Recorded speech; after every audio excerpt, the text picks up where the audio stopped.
तो वेलकम है दोस्तों आप सभी का इस वीडियो में हम लोग बात करने वाले हैं 66 इम्पोर्टेंट क्वेश्चन जो कि नंबर सिस्टम यानी कि संख्या पद्धति से जुड़े होंगे।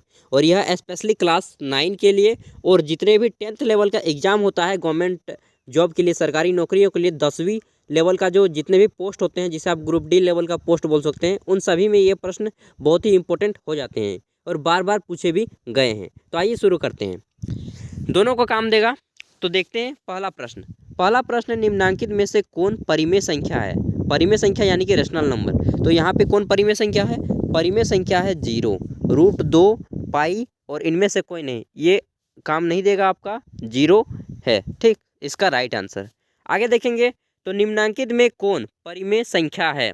इसमें रेशनल नंबर कौन है? तो 225, √225, क्योंकि √225 जो है 15 का वर्ग है। ठीक, 15 आ जाएगा इसमें, तो यह परिमेय संख्या हो जाएगा। प्रश्न संख्या 3 आता है कि निम्न में से कौन परिमेय संख्या है। तो इसमें परिमेय संख्या कौन है दोस्तों? तो √2√7/7 क्योंकि √7 कट जाएगा और बचेगा 2/7। ठीक, 2/7 बचेगा। आगे देखेंगे तो हमारा चौथा क्वेश्चन आता है कि निम्न में कौन परिमेय संख्या है। देखिए बहुत सारे मिलेंगे, अभी आपको परिमेय मिल रहा है ना, सब मिलेंगे। तो यहाँ पे 1/2 जो है यह परिमेय संख्या है। इसको अगर भाग दे देंगे तो 0.5 आ जाएगा। ठीक, आगे देखेंगे तो हमारा आता है निम्न में कौन परिमेय संख्या है। तो √4 एक परिमेय संख्या है, क्योंकि √4 2 का बन जाएगा आपका। ठीक, आगे देखेंगे तो हमारा आता है कौन अपरिमेय संख्या है, यानी कि इरेशनल नंबर है कौन? तो √2, क्योंकि इधर सभी संख्याएं हैं 0, 1 और 2, ये सभी परिमेय संख्या है। √2 एक अपरिमेय संख्या है। आगे देखेंगे तो सातवां प्रश्न है कि कौन अपरिमेय संख्या है। अपरिमेय संख्या कौन है? पाई।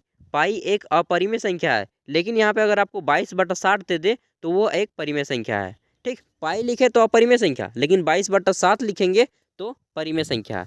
आगे देखेंगे तो हम आते हैं निम्न में कौन अपरिमेय संख्या है। तो यहाँ पे अपरिमेय संख्या ये वाला है, ये शांत आवर्ती है, ये इसके ऊपर बार आ गया। ठीक, यानी कि अनवसानी आवर्ती, ये भी अनवसानी आवर्ती। ये जो है जब जाता रहेगा बढ़ता रहेगा तो ये अपरिमेय संख्या हो जाएगा। ठीक, आगे देखेंगे तो हमारा आता है निम्न में कौन अपरिमेय संख्या है। तो √5 एक अपरिमेय संख्या है, क्योंकि 49 का 7 आ जाएगा। 9/16 का आपका 3/4 आ जाएगा। इसके बाद यहाँ पे देखिए √20/5 है, तो इसको काट देंगे √5 से, तो यहाँ पे आ जाएगा √4, फिर √4 का 2 निकल के आ जाएगा। तो इस प्रकार यहाँ पे √5 अपरिमेय संख्या है। ठीक, 10वां प्रश्न निम्नांकित में कौन अपरिमेय संख्या है। तो ऑप्शन 2 हो जाएगा, 2 गुने √2 × 1/4, ये इसका आंसर हो जाएगा। फिर देखेंगे तो हमारा 11वां प्रश्न आता है निम्नांकित में कौन अपरिमेय संख्या है। सॉरी, अपरिमेय संख्या नहीं है, यानी कि परिमेय संख्या है। तो 0 एक परिमेय संख्या है। आगे देखेंगे तो पाई क्या है? पाई एक अपरिमेय संख्या है। शून्य क्या है? शून्य यानी कि 0, 0 एक परिमेय संख्या है। निम्नांकित में कौन विजातीय है, मतलब कि सबसे अलग है। तो ये देखिए, इसका अगर रूट तोड़ेंगे तो ये 2/5 हो जाएगा, इसका रूट तोड़ेंगे तो ये 3/4 हो जाएगा, इसका रूट तोड़ेंगे तो ये 1/2 हो जाएगा, लेकिन इसका रूट ही नहीं टूटेगा, तो इसलिए ये विजातीय है। ठीक, आगे देखेंगे तो हमारा 15वां क्वेश्चन आता है प्रश्न की प्रत्येक परिमेय संख्या क्या है। प्रत्येक परिमेय संख्या एक वास्तविक संख्या होती है, एक रियल नंबर होता है। ठीक, नेक्स्ट है 16 नंबर की दो परिमेय संख्याओं का गुणनफल क्या हो सकता है। तो दो परिमेय संख्याओं का गुणनफल कभी परिमेय तो कभी अपरिमेय दोनों हो सकता है। ठीक, आगे देखेंगे 17वां प्रश्न, एक परिमेय संख्या का दशमलव प्रसार कैसा होता है। तो एक अपरिमेय, परिमेय नहीं अपरिमेय, इरेशनल नंबर, एक इरेशनल नंबर अपरिमेय संख्या का जो दशमलव प्रसार होता है वो हमेशा अनुवसानी अनावर्ती होता है। अनुवसानी अनावर्ती होता है। आवर्ती या शांत, आवर्ती मतलब हो गया जिसके ऊपर बार लगाया जाता है, डैश लगाते हैं ना ऊपर में, वो हो गया अनुवसानी आवर्ती। और शांत मतलब कि जो एकदम स्थिर हो गया, पूरा पूरा कट गया। ठीक, और जो बढ़ते रहता है उसको कहा जाता है अनुवसानी अनावर्ती। आगे देखते हैं तो हमारा आता है √2 एवं √3 के बीच एक परिमेय संख्या एक अपरिमेय संख्या है। तो √2 और √3 के बीच एक अपरिमेय संख्या है। इसका उत्तर हो जाएगा आपका ये 4.1/4। इसको अगर आप काटेंगे तो कुछ रूट 2 और रूट 3 के बीच जितना मान आता है उतना ही आएगा। आगे देखेंगे तो हमारा आता है प्रत्येक वास्तविक संख्या एक अपरिमेय संख्या होती है, तो यह कथन असत्य है। नेक्स्ट है कि प्रत्येक अपरिमेय संख्या एक वास्तविक संख्या होती है, हाँ ये सत्य है जी, सत्य कथन है, राइट स्टेटमेंट। आगे देखेंगे तो 21 नंबर आता है प्रत्येक पूर्ण संख्या एक प्राकृतिक संख्या होती है। प्रत्येक जो है पूर्ण संख्या वोल नंबर एक आपका प्राकृतिक संख्या होता है, यानी कि प्राइम नंबर होता है, तो यह सत्य है। आगे देखेंगे हमारा है कि प्रत्येक प्राकृत संख्या एक पूर्ण संख्या होती है, तो ये भी सत्य है, सॉरी यहाँ पे असत्य होगा, ठीक ना। प्रत्येक पूर्ण संख्या जो 0 से शुरू होती है और प्राकृत संख्या जो 1 से शुरू होती है, तो बोला जा रहा है कि प्रत्येक पूर्ण संख्या एक प्राकृत संख्या होती है, असत्य। प्रत्येक प्राकृत संख्या एक पूर्ण संख्या होती है, सत्य। आगे देखेंगे तो हमारा 23 नंबर क्वेश्चन आ रहा है कि प्रत्येक परिमेय संख्या एक पूर्ण संख्या होती है, असत्य।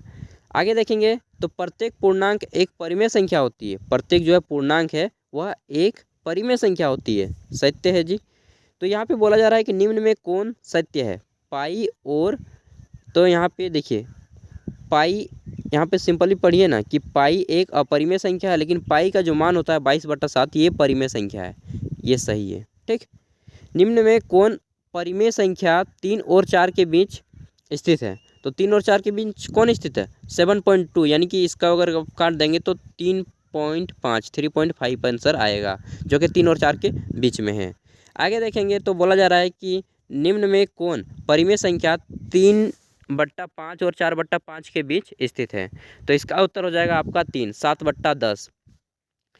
आगे देखेंगे तो हमारा आता है 36/100 का दशमलव प्रसार। 36/100 का दशमलव प्रसार कैसा होगा, शांत हो जाएगा, यानी कि ये पूरा पूरा कट जाएगा, 0.36 इसका आंसर हो जाएगा, तो यहाँ पे यह शांत हो जाएगा। 1/11 का दशमलव प्रसार कैसा होगा, अनवसानी आवर्ती होगा। नेक्स्ट देखेंगे तो हमारा आता है 7/8 का दशमलव प्रसार कैसा होगा, 7 होगा, शांत होगा, यानी कि यह साइलेंट हो जाएगा, पूरा पूरा कट जाएगा। 1/7 का दशमलव प्रसार कैसा होगा, अनवसानी आवर्ती होगा। नेक्स्ट देखेंगे तो हमारा आता है कि 4/3 का दशमलव प्रसार कैसा होगा, तो अनवसानी आवर्ती होगा। 4.1/8 यानी कि 4×8 = 32 और 1 33/8 का दशमलव प्रसार कैसा होगा, 33/8 का, तो इसका हो जाएगा शांत, पूरा पूरा कट जाएगा। नेक्स्ट देखेंगे 0.9 का बार बराबर कितना होता है, ये देखिए ऊपर में एक डैश लगा है तो इसको बार बोलते हैं, ठीक है। 0.9 का बार बराबर कितना होगा, तो इस क्वेश्चन को मैं सॉल्व नहीं कर पाया हूँ, इसलिए इसको आप स्वयं देख लीजिएगा, ठीक ना। एक दो प्रश्न ऐसे हैं जिसे मैं सॉल्व नहीं कर पाया हूँ। आगे देखेंगे तो 0.3 का बार बराबर कितना होता है, तो इसका होता है 1/3। बार का मतलब कि जितना बार दिया है उसको नीचे लिख देना है। आगे देखेंगे तो हमारा आता है 0.47 और 7 के ऊपर बार बराबर कितना होता है, तो लिख दीजिए सिंपली 47/, आपको 9 बार = 9, देखिए 1 और 0, तो यहाँ पे इसका उत्तर जो है आपका क्या हो जाएगा, 47/, जी ये गलत कर दिया है, 47/90 होगा, ये देखिए ऑप्शन 2, यहाँ पे 43/90 लिख दिया है, तो इसको 47/90 हो जाएगा, ऑप्शन 2। आगे देखेंगे तो यहाँ पे है 0.001 के ऊपर बार, तो इसका क्या हो जाएगा, आपका हो जाएगा 1/1, देखिए 3 × 9, ठीक, 999। आगे देखेंगे तो हमारा आता है कि किसका दशमलव प्रसार शांत है, यानी कि पूरा पूरा कट जाता है, तो 36/100 का दशमलव प्रसार शांत होगा, यानी कि 0.36 इसका आंसर हो जाएगा। नेक्स्ट देखेंगे तो हमारा आता है कि 6√5 × 2√5 = क्या होगा, तो 6√5 × 2√5 करेंगे तो ये 6 दूना 12 हो जाएगा, और 2 को 5 √5 गुना होगा तो 5 हो जाएगा, तो 12×5 = 60 इसका उत्तर हो जाएगा। नेक्स्ट देखेंगे तो हमारा आता है कि 8√15 डिवाइडेड बाय 2√15, तो सॉरी 2√3 है, तो √3 √5 से जो है कट जाएगा, तो इसका कितना हो जाएगा, √5 हो जाएगा, और ये गुना होगा तो 8 दूना 16, तो यहाँ पे इसका उत्तर हो जाएगा, सॉरी गुना बोलेंगे, भाग हो जाएगा, तो ये भाग हो के आ जाएगा, 8 को 2 से भाग देगा तो 4 हो जाएगा, और √3 √15 को भाग देगा तो √5 हो जाएगा, तो इसका उत्तर हो जाएगा 4√5। नेक्स्ट देखेंगे तो हमारा आ जाएगा यहाँ पे कि 5√3 माइनस 2√3 यानी कि 5 × √3 में 2 × √3 घटा देंगे तो 3 × √3 बचेगा। ठीक, नेक्स्ट है कि 5 + √5 इंटू 5 माइनस √5, तो ये किसके फॉर्म में है? ये है a + b into a - b के फॉर्म में, जिसे आप x + y या x - y के बोल सकते हैं। तो इसका क्या होता है? x² - y² या फिर a² - b²। तो ये पूरा पूरा काट के 20 आ जाएगा। नेक्स्ट देखेंगे तो ये भी उसी फॉर्म में है। 3 + √3 और 3 - √3 बराबर कितना हो जाएगा? तो यहाँ पे 3 × 9 हो जाएगा और ये 3 माइनस हो जाएगा, तो यहाँ पे 6 उत्तर आ जाएगा। फिर वह ये भी उसी फॉर्म में है कि √11 - √7 फिर √11 + √7, तो इसका उत्तर आ जाएगा आपका 4। 11 में 7 जाएगा तो 4 बच जाएगा। फिर देखेंगे तो इसमें 5 में आपका 2 जाएगा तो कितना बचेगा? 3 बचेगा। उसके बाद प्रश्न आता है 46 नंबर की 1/√2 का परिमेयकरण करें। परिमेयकरण की √2 से ऊपर भी गुना √2 से नीचे भी गुना, तो इसका उत्तर हो जाएगा √2/2। ठीक, फिर आता है आपका कि 1/2 + √3 का परिमेयकरण करें। तो इसका परिमेयकरण करेंगे यानी कि 2 माइनस √3 नीचे भी गुना होगा और 2 माइनस √3 ऊपर भी गुना होगा, तो इसका उत्तर हो जाएगा 2 माइनस √3 और ये प्लस ये हो जाएगा a + b a - b का के रूप में हो जाएगा। तो इसे आप करेंगे तो इसका उत्तर आ जाएगा 2 माइनस √3/1। नेक्स्ट देखेंगे तो 48 नंबर क्वेश्चन आता है कि 1/√7 माइनस 1/√7 माइनस √6 का परिमेयकरण करें, यानी कि रेशनलाइजेशन करना है आपको। तो इसका उत्तर आ जाएगा आपका √7 + √6, क्योंकि ये जो माइनस है वो प्लस में हो जाता है और अगर प्लस रहता है तो माइनस में हो जाता है जब भी आप किसी संख्या का परिमेयकरण करते हैं। ठीक, आगे देखेंगे तो 1/√7 माइनस √2 का परिमेयकरण करना है। तो इसका उत्तर हो जाएगा आपका √7 + 2 और यहाँ पे /3। फिर देखेंगे तो इसका जो है आपको ये घातांक और करनी से यहाँ पे इस क्वेश्चन का संबंध है। तो बोला जा रहा है कि 7 का पावर 6/5 बट्टे 7 का पावर 1/5 का मान निकालें। तो ये क्या हो जाएगा? ये हो जाएगा आपका 7 का पावर 6/5 + 1/5, तो ये ऊपर ऊपर में भिन्न का जोड़ हो जाएगा और टोटल 7 का पावर 1 आएगा अंत में और 7 का पावर 1 यानी कि आपका 7। फिर देखेंगे तो 36.1/2 का मान निकालें। तो इसका मान आ जाएगा आपका 36.1/2। यहाँ पे क्वेश्चन जो है ना मिस्टेक किया है, 36 का पावर 1/2 होगा। ठीक, 36 का पावर 1/2 होगा। फिर ये आप 6 का पावर 2 करेंगे तो 2 कट के यहाँ पे 6 उत्तर आ जाएगा। नेक्स्ट देखेंगे तो हमारा आएगा 52 नंबर क्वेश्चन की 2 का पावर 2/3 गुने 2 का पावर 1/3 का मान। तो यहाँ पे 2 का पावर ये प्लस हो जाएगा 2/3 + 1/3 और इस प्रकार मान आएगा इसका 2। फिर देखेंगे 17 का स्क्वायर इंटू 17 का पावर 5 बराबर क्या होगा?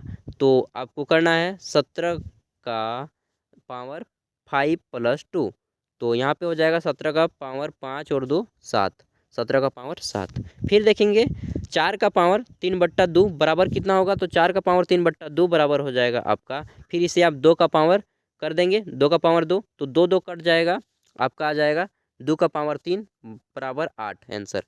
फिर 64 का पावर 1/2, तो इसे आप 8 का स्क्वायर भी कर सकते हैं ना। हाँ, तो इसमें 2 कट जाएगा, आपका डायरेक्ट 8 बचेगा।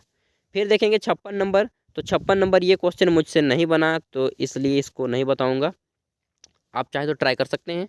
फिर आएगा आपका 32 का पावर 1/5, तो इसे आप 2 का पावर 1/5 करेंगे तो 5 कट जाएगा, आपका आंसर यहाँ पे बचेगा 2।